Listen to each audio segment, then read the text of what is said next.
Good day, everyone. I am Rachel D. Nautan from BSEd Science 1A. Today, we are going to talk about CEDAW. CEDAW stands for Convention on the Elimination of All Forms of Discrimination Against Women.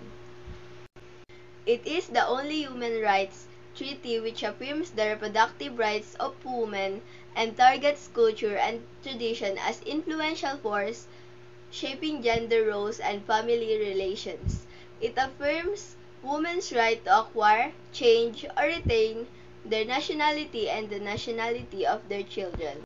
Discrimination against women is described in the Convention as any distinction, exclusion, or restriction made on the basis of sex which has the effect or purpose of impairing or nullifying the recognition, enjoyment, or exercise by women, irrespective of their marital status, on a basis of equality of men and women, of human rights and fundamental freedom in the political, economic, social, cultural, civil, or any other fields.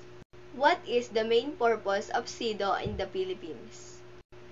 By guaranteeing that laws, policies, and practices do not discriminate against women, CEDAW's primary goal in the Philippines is to advance gender equality and women empowerment. It requires the Philippines to take action to end discrimination and improve the rights of women in a number of fields, such as politics, education, the workplace, and more.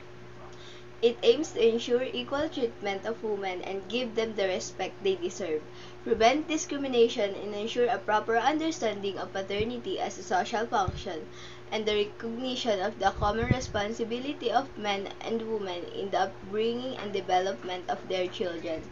It being understood that the interest of the children is the primordial consideration in all cases, to have the right to vote in the election and participate in non-government activities.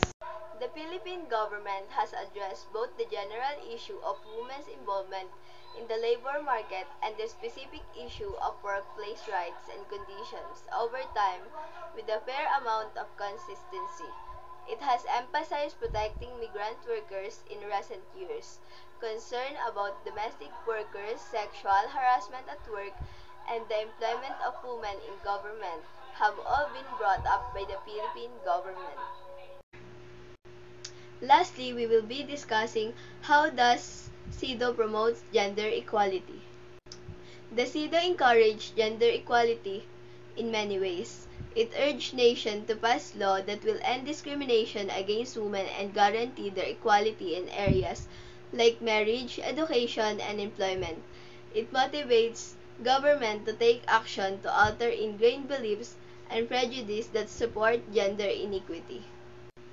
CEDAW promotes women participation in decision-making at all spheres of society and government. By means of recurring reports and recommendations, it tracks and evaluates how well countries are carrying out its directives.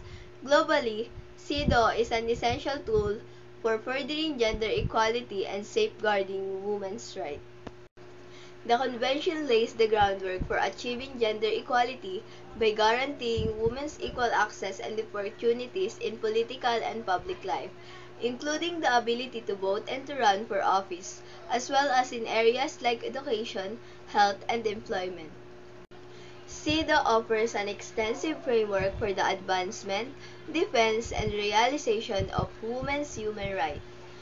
States are specifically required to end prejudice against women immediately and by all necessary means including legislation.